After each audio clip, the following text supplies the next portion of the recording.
जय श्री सीताराम भक्तों, स्वागत है आपका हमारा YouTube चैनल ब्रह्मेश्वर महादेव ज्ञान दर्पण में। भक्तजनों, आज हम चर्चा करने वाले हैं जो सोम प्रदोष व्रत की जो कथा है वो कथा हम सुनाने जा रहे हैं। भक्तजनों, यदि आप हमारे इस चैनल पर नए हैं तो इसको सब्सक्राइब कर लीजिएगा। वीडियो आपको अच्छी लगे तो इसको लाइक कीजिए, ज्यादा से ज्यादा लोगों तक शेयर कीजिएगा। भक्तजनों, जो भी हम ये व्रत करते हैं उसकी जो कथा हम सुनाते हैं, ये कथा आपको जरूर सुननी चाहिए कि उस कथा को सुनने से ही जो है हमें भगवान के प्रति जो विश्वास बढ़ता है, हमारी भक्ति बढ़ती है। जो भक्तजन किसी कारण से व्रत लेने में असमर्थ होते हैं, व्रत नहीं ले पाते हैं, कथा उनको भी सुननी चाहिए, क्योंकि इस कथा को सुनने मात्र से जो है मनुष्य के अनेकों कष्टों का जो है निवारण हो जाता है। भक्तजनों, इस प्रकार से जो है अब हम आपको सोम प्रदोष व्रत की जो कथा सुनाने जा रहे हैं। बोलो शंकर भगवान की जय। तो श्री सूत जी महाराज बोले कि हे 28,000 ऋषियों, अब मैं आपको जो है सोम त्रयोदशी व्रत का जो महात्म्य है उसका वर्णन करता हूं। इस व्रत के करने से जो है शिव पार्वती जो है अति प्रसन्न होते हैं। कहते हैं कि भगवान शंकर और मां पार्वती जो है इस त्रयोदशी तिथि का जो व्रत करता है उससे अति प्रसन्न होते हैं।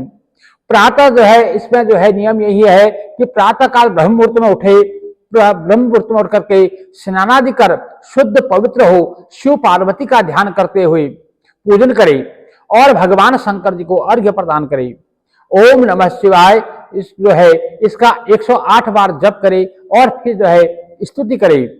हे प्रभु, मैं इस दुख सागर में गोते खाता हुआ ऋण भार से दबा हुआ हूं, ग्रह दशा से ग्रसित हूं। हे दयालु, हे शंभो, हे कृपालु, मेरी रक्षा कीजिए, मेरी रक्षा कीजिए। हे अभरदानी, मेरी रक्षा कीजिए, मेरी रक्षा कीजिए। इस प्रकार से है भगवान से प्रार्थना करनी चाहिए। तो जो 28,000 शौनक आदि जो ऋषि थे वो बोले कि हे पूज्यवर, हे सूत जी महाराज, हे महामते, आपने जो है यह व्रत संपूर्ण कामनाओं के लिए बताया है। आप कृपा करके यह बताने का कष्ट करें कि यह व्रत पहले किसने किया और उसे क्या फल प्राप्त हुआ। ये जो है सब हम जानने की हमारी इच्छा हो रही है। तो महाराज सूत जी बोले कि हे 28,000 ब्राह्मणों, सुनो, मैं आपको जो है इसका वृतांत सुनाता हूं। सर्वप्रथम जो है एक नगर में एक ब्राह्मणी रहती थी। उसके पति का जो है स्वर्गवास हो गया था।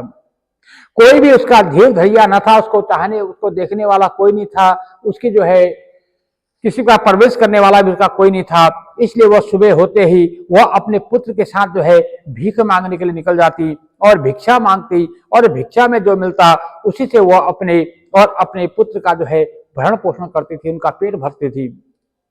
एक दिन ब्राह्मणी जो भीख मांगकर लौट रही थी तो उसे एक लड़का मिला। उसकी दशा बहुत खराब थी। ब्राह्मणी को उस लड़के पर जो है दया आ गई, वह उसे अपने साथ घर ले आई। वो लड़का जो है विदर्भ का राजकुमार था। पड़ोसी राजा ने जो है उसके पिता पर जो है आक्रमण करके उसके राज्य पर कब्जा कर लिया था। इसलिए वह मारा मारा फिर रहा था।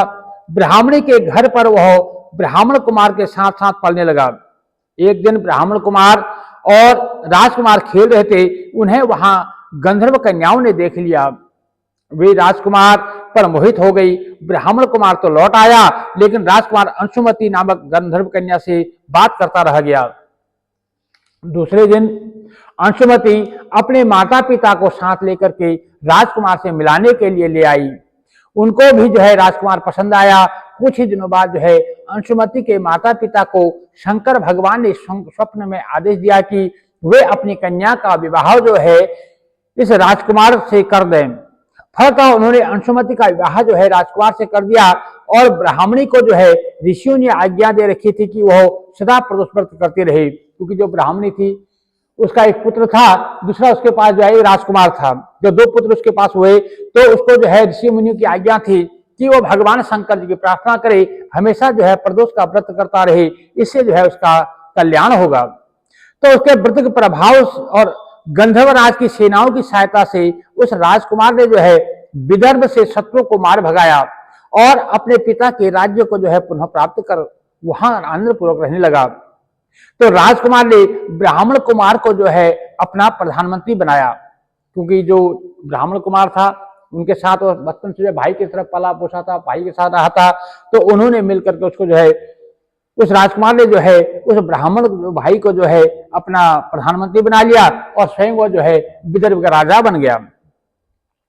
तो राजकुमार ब्राह्मण जो है, ब्राह्मण कुमार के दिन जिस प्रकार ब्राह्मणी के प्रदोष व्रत के पास से फिरे, उसी प्रकार जो है भगवान शंकर जो है दूसरे भक्तों के दिन को भी फिरते हैं। इसमें कभी कोई संशय नहीं करना चाहिए, क्योंकि भगवान शंकर जी जो है औघड़दानी हैं और वो देने में जो है वो ये नहीं देखते कि सामने लेने वाला पात्र है कि कुपात्र है। जो वो देते हैं तो वो फिर देते जाते हैं, लेने वाला अघा जाता है लेकिन देने वाला कभी नहीं अघाता, यानी देने में वो नहीं थकते, लेने वाला थक जाता है। भगवान शंकर जी ऐसे हैं, ऐसे दयालु हैं, ऐसे कृपालु हैं।